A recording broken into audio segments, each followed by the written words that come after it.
కార్యక్రమంలో ప్రభావ ఇక్కడ ప్రభావ దీవెనకరంగా ఆశీర్వాదకరంగా రెండుగా దయచేయండి. నీ మహిమ, నీ కృప, నీ ఆశీర్వాదం చల్లుడు.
వారిని దేవుడే చేస్తాడు, హెచ్చిస్తాడు.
దేవునికి మహిమ ఘనత ప్రభావములు కలుగును గాక. దయచేసి మీ స్థలంలో చక్కగా కూర్చోండి. ఈ ప్రత్యేకమైన సమయంలో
రక్షింపబడి నశించిపోతున్న ఆత్మలను రక్షించాలి అనే భారంతో మోయలేని భారాన్ని మోస్తూ సాతాను పెట్టే శోధనలు అధిగమిస్తూ ఎన్నో అడ్డంకులు, ఎన్నో ఆటంకాలు, ఎన్నో అవరోధాలు ఎదురైనా వాటిని అధిగమించి ఒక్కొక్క మెట్టు ఎక్కుతూ ఈ రోజు ఒక శిఖరమై ఆ శిఖరం పైన ఉన్న దీపంలా అనేక మంది జీవితాల్లో వెలుగులు నింపుతూ ఇంతకు ముందెన్నడూ ఎక్కడా వినని చేయని విధంగా ప్రపంచం నలుమూలల దేవుని సువార్తను ప్రకటిస్తూ అనేక ఆత్మలు నరకంలో పడకుండా ఆ ఆత్మలను దేవుని వైపుకు త్రిప్పుతూ దేవుడు మెచ్చిన సేవకుడిగా సంపాదనే ధ్యాసగా పరలోక రాజ్యమే ధ్యేయంగా నిత్యం నలుగుతూ వెలుగుతూ క్రీస్తు ప్రేమను మాటల్లో కాక చేతల్లో చూపిస్తూ హిమాలయాలంత ఎత్తైన ఉన్నత వ్యక్తిత్వాన్ని కనబరుస్తూ ఎంత ఎదిగినా ఒదిగి ఉండాలి అనే మనస్తత్వం కలిగి క్రైస్తవులనే కాక ఈ సమాజానికి తాను చేస్తున్న సహాయం ఎంతో. ఇలా ఒకటా నిండా ఎన్నో విషయాలు సమాజానికి తాను చేస్తున్న సేవ ఎంతగానో ఉన్నది. క్రీస్తు ఈ ప్రయాణంలో తనకంటూ ఒక ప్రత్యేకమైన స్థానాన్ని ఏర్పరచుకుని ఎన్నో కోట్ల మందికి సువార్తను ప్రకటిస్తూ ఎందరికో నచ్చిన మెచ్చిన నేటి మేటి దైవ సేవకుడు డాక్టర్ పి సతీష్ కుమార్ గారు. సతీష్ కుమార్ గారు నేను ప్రకటిస్తున్న ఈ రాజు మహారాజు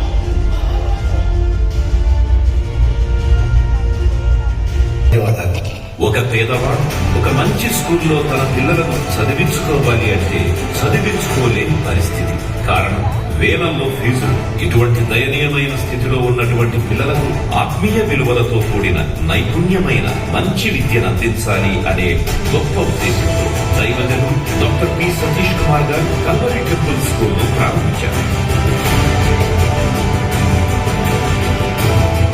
బాలుడు నటవాడైనప్పుడు అతను బైబిల్ సెలవిస్తుంది మన బిడ్డలకు విలువలు కలిగినటువంటి విలువైన విద్యను నేర్పించాలనే ఉద్దేశంతో అద్భుతమైనటువంటి కల్వరి టెంపుల్ స్కూల్ ని ప్రారంభించాలి అని ప్రార్థన చేయగా దేవుడు తన మహాకరికరము కృపను చూపించి మన కల్వరి టెంపుల్ క్యాంపస్ లోనే కల్వరి టెంపుల్ స్కూల్ ని ప్రారంభించడానికి దేవుడు సహాయం చేశాడు.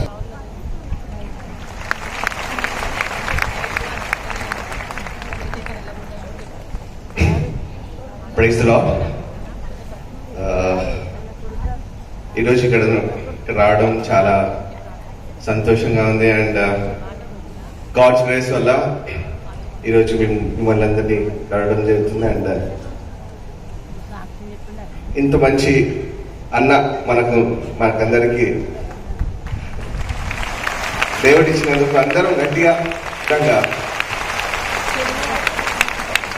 కానీ చాలా చేంజ్ అయింది. ఒక చిన్న సంఘం నుంచి ఇప్పుడు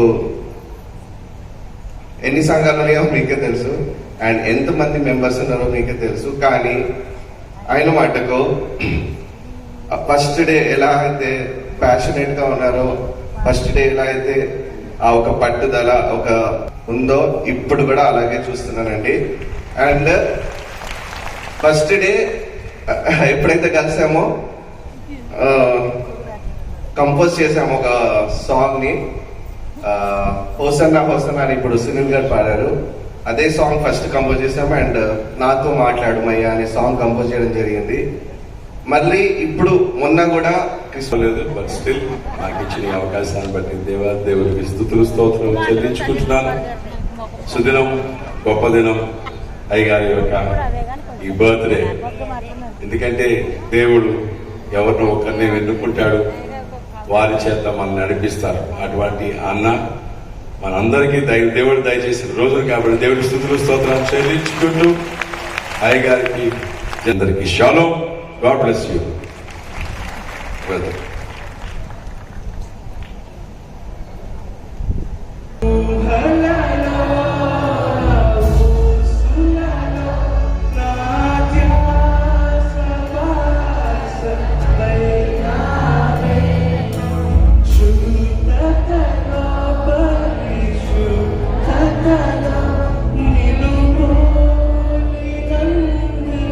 సాగమని దీవించు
నాయన దీర్ఘాయుష్యకు నాయన తృప్తిపరుస్తున్నందుకు వందనములు స్తోత్రములు నాయన. ప్రభా మీరు ఇచ్చినటువంటి నాయన తండ్రి ఆత్మ నడిపింపుని బట్టి వందనములు స్తోత్రములు నాయన. ఈ సంవత్సరం అత్యధికమైన అభిషేకంతో మీరు నింపుతున్నందుకు వందనములు స్తోత్రములు చెల్లిస్తున్నాము నాయన. పరిశుద్ధాత్మడా నీకు వందనములు స్తోత్రములు. నామంలో యేసుని శక్తి కన్నామని ప్రార్థనకి వేడుకుంటున్నాము తండ్రి. ఆమేన్. షలోమ్. God bless you.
కృతజ్ఞత స్తుతులు సమర్పిస్తున్నాను. ఈ నూతన సంవత్సరంలో సంపూర్ణంగా నెరవేర్చడానికి ఈ దాసునికి కావలసిన అత్యధికమైన నీ కృపను, కాపుదలను, భద్రతను అనుగ్రహించమని డిసెంబర్ నెలలో ప్రతి సంఘము నీ జన్మమును పురస్కరించుకొని ఒక పండుగగా ప్రతి దేశము సంబరాలు, సంతోషం, అలాగే సువార్త ప్రకటించే తరుణం సంగీతముతో, గీతాలతో పోయిన సమయంలో నాయనా మా తెలుగు ప్రజలందరూ ప్రాముఖ్యంగా నిన్ను ఆరాధించే వారందరూ కూడా ఈ పాట పాడుకోవాలని, ఈ పాట ద్వారా నిన్ను ఆరాధించాలని తండ్రి యొక్కయు కుమారుని యొక్కయు పరిశుద్ధాత్మ నామము పేరట ఈ పాటను రిలీజ్ చేస్తూ ఉండగా మీరే ఈ పాటను ఆశీర్వదించమని, ఈ పాటను సిద్ధపరచడంలో ప్రయాసపడిన తమ్ముడు సునీల్ని, టీం అంతటిని, తమ్ముడు అనూప్ను, కుటుంబాన్ని ప్రత్యేకంగా దీవించమని, విని వీక్షించి విశ్వాసంతో నిన్ను ఆరాధించే ప్రతి ఒక్కరిని ఆశీర్వదించమని యేసు నామం పేరట వేడుకుంటున్నాం తండ్రి. ఆమేన్. ఒక నూతన సందేశాన్ని నేను మీకు అందించబోతున్నాను. అది బ్రేక్ తర్వాత, కాబట్టి చిన్న ప్రార్థన, ఆ తర్వాత 30 minutes బ్రేక్. ప్రేమించి నిన్ను ఘనపరచాలి అని ఎంచి ప్రవాహంలా నీ సన్నిధికి వచ్చిన నీ బిడ్డలందరినీ బట్టి మీకు స్తుతులు, స్తోత్రాలు. ఆయన భక్తుడైనటువంటి పౌలు గలతీలకు రాసిన పత్రికలో ఈ మాట అన్నారు, మీరు నన్ను దేవుని దూత వలె ప్రేమించారు అని చెప్పన్నాడు. నాయన, ఈ అద్భుతమైన ఆత్మీయులు ఈ దీన సేవకుణ్ణి అంతకంటే ఎక్కువగా ప్రేమించారు. అందును బట్టి నేను మహిమపరుస్తున్నాను. అర్ధరాత్రి నాయన ఈ విధంగా అద్భుతంగా నిన్ను ఆరాధించాలని, ఈ దిన సేవకుని యొక్క జీవితాన్ని బట్టి నిన్ను స్తుతించాలని ఆశతో వచ్చిన ఈ బిడ్డలందరినీ బట్టి మీకు స్తుతులు స్తోత్రాలు చెల్లిస్తున్నాను. ప్రత్యేకంగా వీరిని, వీరి కుటుంబాన్ని బహుగా దీవించండి. రావాలని ఆశ ఉన్నప్పటికీ ఆయా కారణాలను బట్టి రాలేక వారి గృహాల్లోనే ఉండి ప్రభువా ఈ అద్భుతమైనటువంటి కృతజ్ఞత ఆరాధనలో పాల్పంచుకుంటున్న వారిని, వారి కుటుంబాన్ని కూడా కనికరించి ఆశీర్వదించండి. అయా, బ్రేక్ అయిపోయిన తర్వాత ప్రతి ఒక్కరూ నాయన శ్రద్ధగా వచ్చి నీ సన్నిధిలో కలిసి ప్రార్థన చేయడానికి, కలిసి వాక్యాన్ని ధ్యానించడానికి మరింత మెలకువను, మరింత శ్రద్ధను మాకు అనుగ్రహించమని యేసునామం పేరిట వేడుకుంటున్నాం తండ్రి.